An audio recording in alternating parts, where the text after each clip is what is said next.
This video is brought to you by patreon.com/worsttake. Get access to exclusive live streams and Discord servers, on-screen shoutouts, and early access to some videos when you join now. Help make sure that we can continue to make content like this by supporting the Patreon. Links are in the description down below.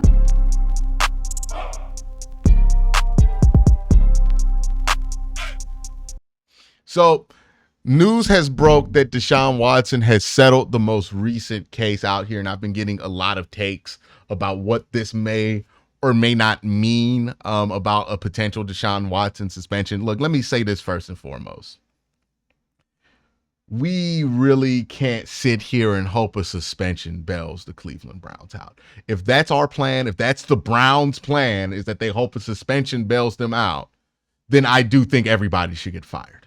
Right? You got to save yourself from this Deshaun Watson situation. You can't sit on your hands and pray that the NFL does your job for you. Right? So if the Browns' plan is to hope the NFL does something, and they still might do something, by the way, we'll talk about that. But first and foremost, if that's our only hope, if we're just hoping the NFL does something, in order for us to solve this problem, then we are incompetent and we stink as an organization, because that's not how a good team figures this out. You got to save yourself from this, right? The league might not save you. It's not their job to save you. Now, that being said, does this settlement mean that Deshaun Watson won't be suspended or that the suspension is off the table? No, it does not. I know a lot of people are thinking that's the case, but no, it's not. There are some things we got to know before we know if that's even going to become close to the case. Did this woman get to talk to the league office and cooperate in the NFL's investigation? Now, it was 3 weeks ago that we heard that she would talk to the NFL in 2 weeks. I would think, based on those timelines, she's already cooperated with the NFL's investigation. So if this settlement wasn't to keep her out of cooperating with the NFL's investigation, which if it was, I think it would have happened 2 weeks ago, then this was just to keep this situation out of court or to keep this situation from continuing. I don't think it really has much of an effect on if a suspension will happen for Deshaun Watson or not. Again, we really shouldn't be sitting back hoping the NFL does the Browns' job for them. The Browns got to save themselves from this situation. But that does not, I think, guarantee that this situation. Remember, when Deshaun Watson got suspended in 2022, he had already settled, I believe, 22 out of the 23 cases that he had on him at that time. Him settling the cases didn't make it so the NFL couldn't suspend him for what had happened. So this case being settled doesn't change it. Remember, we went through this in 2022 where some Browns fans thought he'd get off because he settled the cases already before the suspension process started. Doesn't matter if you settle it. If the information is out there, if they have already cooperated with the NFL's investigation, you can settle that case all you want. It doesn't change the fact that the NFL is still allowed to suspend you.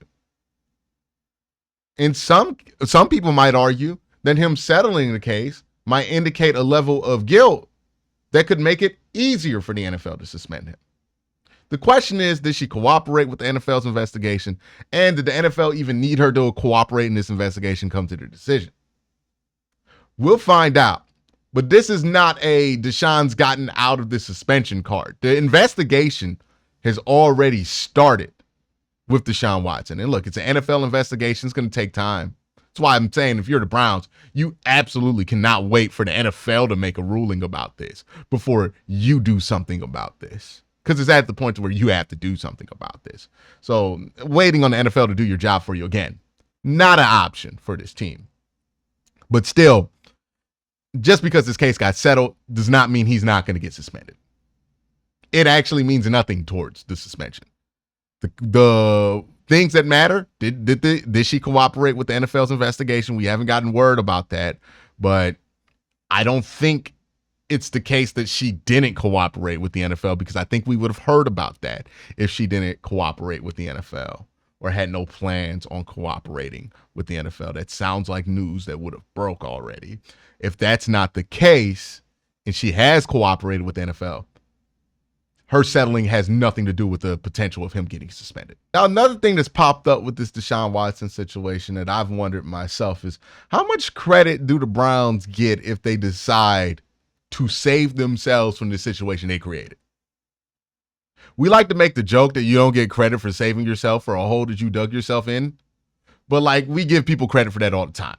Like we did it with like a bunch of different things. We always give people credit for digging themselves out of holes they created, because it's the thing that we respect about it is that you are willing to do what needed to be done to fix the situation, not necessarily how the situation got put there to begin with, right?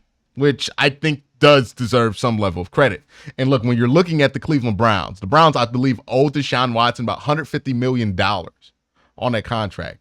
I believe the Cleveland Browns as a franchise are worth $1.8 billion. And look, I'm not one to defend the billionaire in this situation, but we do have to look at the finances here and really appreciate, in some level, the bite that the Browns are going to have to take here financially to admit defeat on this Deshaun Watson thing definitively.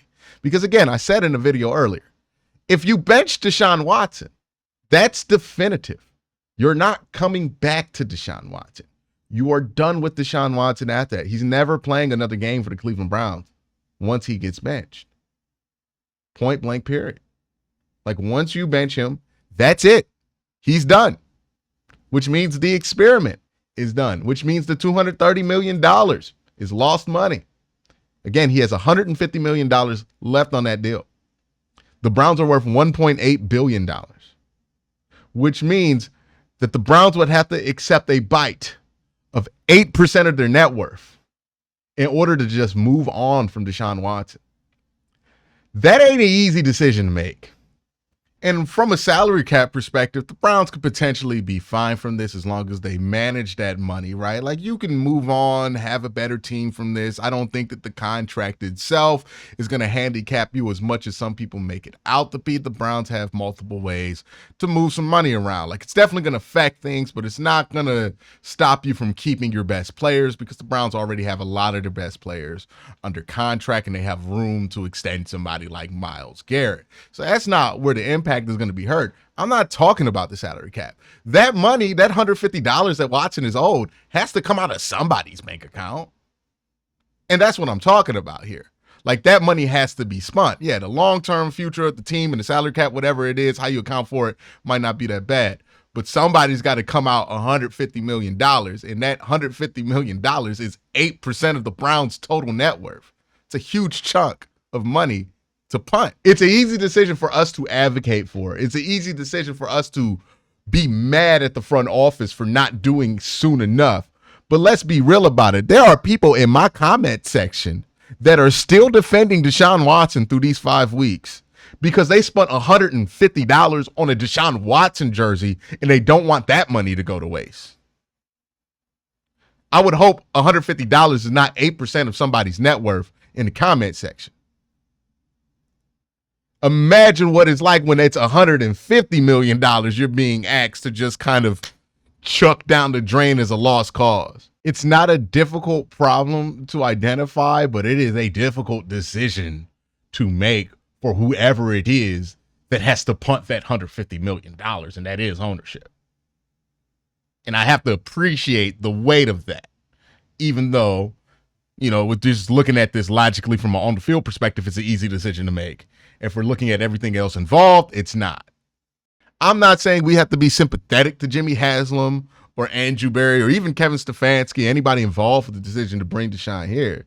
But what I am saying is we have to appreciate the gravity of what we're asking Jimmy Haslam to do, essentially, and D. Haslam to do. We're not just asking them to bench a player. We're asking Jimmy to punt what would be 2% of his total net worth, 8% of the Browns' net worth. It's not an easy decision to make. That's not a decision somebody's going to want to do as a knee jerk. And honestly, it's not a decision you would want somebody in charge to do as a knee jerk. Like, I don't know how to evaluate this because if Jimmy Haslam came out today, did a press conference and said that Deshaun Watson's getting benched, we would feel happy about that decision in the short term. But I would be concerned about the implications of that in the long term because that would mean that Jimmy Haslam's back to his knee-jerk reaction decision-making days, which have always led to tragedy in the Cleveland Browns in his tenure as the owner, which has almost always exclusively led to tragedy for the Cleveland Browns since he's owned the team is when Jimmy Haslam's in knee-jerk reaction decision-making mode. I mean, some of the worst decisions the Browns have made have been that. So while it would give us what we want in the short term, which is a immediate benching of Deshaun Watson, you have to ask yourself in the long term, like, hey, man, would that actually be good? Like, is it as frustrating as it is? And I don't know the answer to this. I'm just pondering this question publicly. As frustrating as it is that the Browns kind of are sticking with Deshaun right now, is that the right thing to do in the long term? Not because you want to stick with Deshaun Watson, but just because you want to stick with processes that aren't so reactionary. I'm about as non-reactionary as it gets in the sports talk space, or at least I like to believe I'm about as non-reactionary as it gets. And even I have a hard time potentially having to swallow that pill. That in order for the Browns to operate in a more sound and logical manner about this whole Deshaun Watson thing, it means that they're going to have to take more time with this whole thing. Not years, but more games than we would like. I don't know how to feel about that because I want this thing to end as soon as possible because I don't think it's good for the team right now. But also, I want what's best for the team in the long run. And the Browns making reactionary knee-jerk decisions about something that's going to cost them about 8% of their net worth is probably not good for the long run of this team. We probably do need to wait until there is a unilateral consensus on what to do with Deshaun Watson so that the fallout can be much less messy. Because if Jimmy decides to let go of this, but like maybe Andrew's not done with it, like if there's any disagreement in how this gets handled, the fallout is going to be messy, and messy fallout is going to lead to more firings and the Browns being back in the same position they were in before they hired Kevin and Andrew Berry, where they've had 2 winning seasons in 4 years, which is a level of success that this Cleveland Browns franchise hasn't seen since the 90s. How do you handle this in a way that's going to satisfy the short term while also not planting seeds that could damage the long term?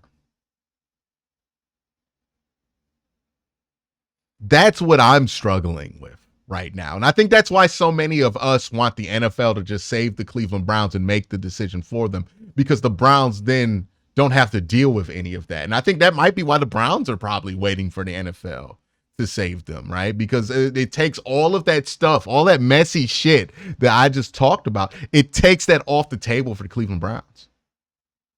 But we got to be real here, man. We can't wait for the NFL to save us. The Browns have to save themselves. The question is, what does that look like in, like, how do you do this in a way that's best for you short term and long term? What would be best short term is an immediate benching. But depending on how that decision gets made in the short term, it could be awful for the long term. It could be the return of Jimmy Haslam as Jerry Jones Jr. And that's not good for this team. You could hang on to Deshaun and make a more practical decision and let him play out the season and really see if he's cooked before you decide that he's cooked. Similar to what you did with Baker Mayfield in 2021, where you let him play out the season as long as he wanted. But I think doing that will do a lot of damage to this team. because this team is already fed up with the quarterback. It's week 5, which tells me they've been fed up in mini camps, OTAs, training camp, all of that. So, like, I don't think it's a decision you can make that's going to be bearable to take to the end of the season. Like, how long do you have there? What's the sweet spot? And how many games you give this? And how much time you give yourself to prepare for your plan B before you actually activate it? That's what's on my mind. Let me know what's on your mind. Y'all have a great day.